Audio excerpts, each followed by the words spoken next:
Mic mic జై తెలంగాణ కేసీఆర్ గారి నాయకత్వం. గౌరవనీయులైన సహచర మిత్రులందరికీ ఒక మనవి.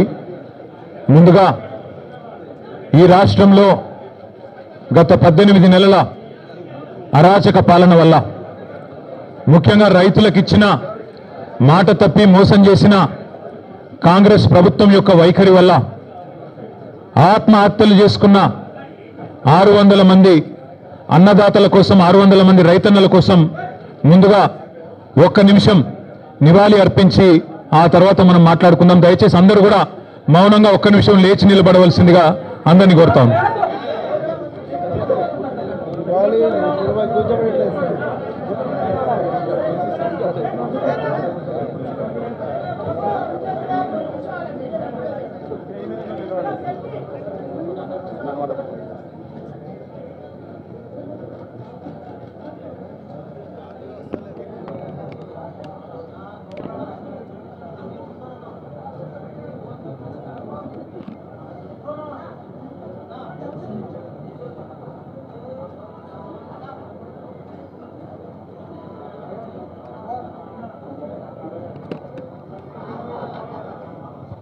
జై కిసాన్, జై కిసాన్, జై తెలంగాణ.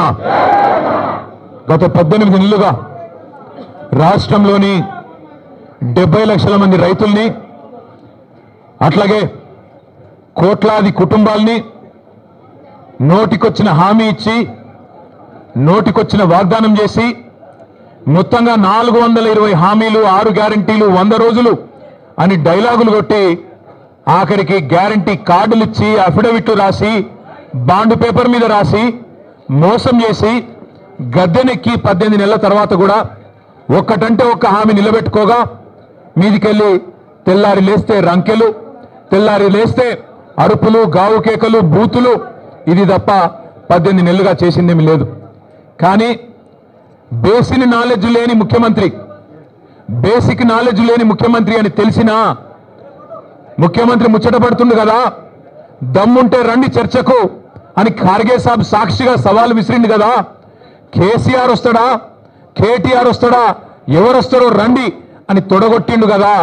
వస్తాడేమో అనుకొని ఇక బేసిక్ నాలెడ్జ్ లేదు కాబట్టి ఓ 72 గంటల టైం తీసుకో, ప్రిపేర్ అయ్యి రా, నువ్వు ఎక్కడికి రమ్మంటే అక్కడికి వస్తాం.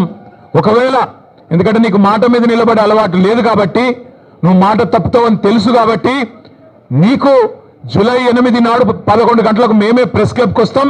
ప్రెస్ మిత్రుల సాక్షిగా ఒక న్యూట్రల్ వెన్యూ మీద రాష్ట్రంలో మీడియా సాక్షిగా, రాష్ట్ర ప్రజల సాక్షిగా ఎవరేం చేసినరో రాష్ట్ర రైతాంగానికి, రాష్ట్రంలోని యువతకు 10 ఏళ్ల కేసీఆర్ ప్రభుత్వం ఏం చేసిందో, 18 నెలల నీ ప్రభుత్వం ఏం చేసిందో తేల్చుకుందాం రమ్మని ముఖ్యమంత్రి గారు సవాల్ విసిరితే స్వీకరించి నేను వస్తా అని చెప్పిన.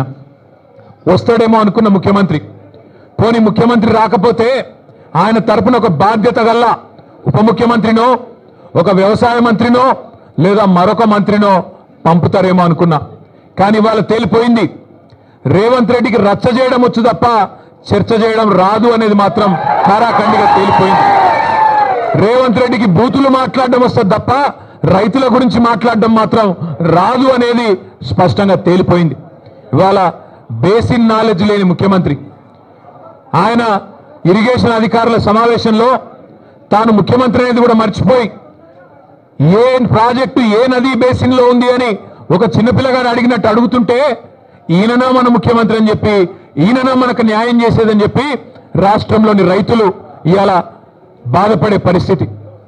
వాస్తవం ఒకటి మాత్రం, నీళ్లు, నిధులు, నియామకాలు, ఇది ఆనాడు కేసీఆర్ గారు, తెలంగాణ ఉద్యమకారులు జయశంకర్ గారు, ఇంకా తెలంగాణ బిడ్డలు ఆనాడు తెలంగాణ ఉద్యమానికి ఇచ్చిన శీర్షిక నీళ్లు, నిధులు, నియామకాలు. ఇవాళ రేవంత్ రెడ్డి గారు కూడా అదే పాటిస్తున్నారు. నీళ్లు, నిధులు, నియామకాలు. నీళ్ళేమో ఆయన గురువు గారు చంద్రబాబు గారు